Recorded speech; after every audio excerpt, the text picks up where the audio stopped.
اللہ تعالیٰ قرآن میں فرماتا ہے، یقیناً ہم نے انسان کو بڑی مشقت میں پیدا کیا۔ اللہ تعالیٰ نے انسان کو نطفہ سے پیدا کیا تاکہ وہ یہ آزمائے کہ تم میں نیک عمل کون ہے۔ مقصد یہ ہے کہ آدمی غم، تفکر اور رنج سے بچے۔ غم کا خاتمہ تو نہیں ہو سکتا، وہ تو جنت میں ہی ہوگا۔ آپ کو غم نہ کرنا چاہیے کہ اگر آپ محتاج ہیں تو دوسرے قرض دار ہیں، اگر آپ کے پاس گاڑی نہیں تو ایسے بھی ہیں جن کے پیر کٹے ہوئے ہیں، اگر آپ کو مصائب کی شکایت ہے تو بہت سے لوگ سالوں سال سے اسپتالوں میں پڑے ہیں، اگر آپ کا کوئی لڑکا مر گیا ہے تو ایسے بھی ہیں جن کی اولاد کسی حادثہ میں ماری گئی۔ آپ غم نہ کریں کیونکہ آپ مسلمان ہیں۔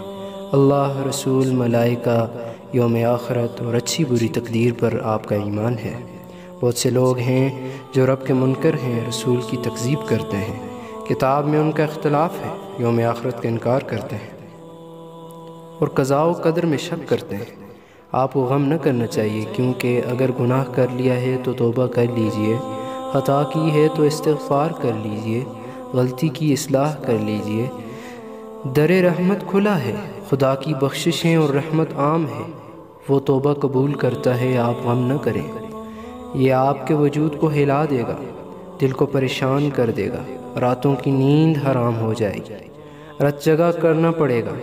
اور شاعر کہتا ہے جس کا مفہوم یہ ہے کہ کتنی ہی مصیبتیں ایسی ہیں جن سے آدمی تنگ ہو جاتا ہے، حالانکہ اللہ اس سے چھٹکارا دلا سکتا ہے۔ آدمی سمجھتا ہے کہ ان سے بچا نہیں جا سکتا اور اللہ تعالیٰ انہیں دور کر کے فراخی عطا کر دیتا ہے۔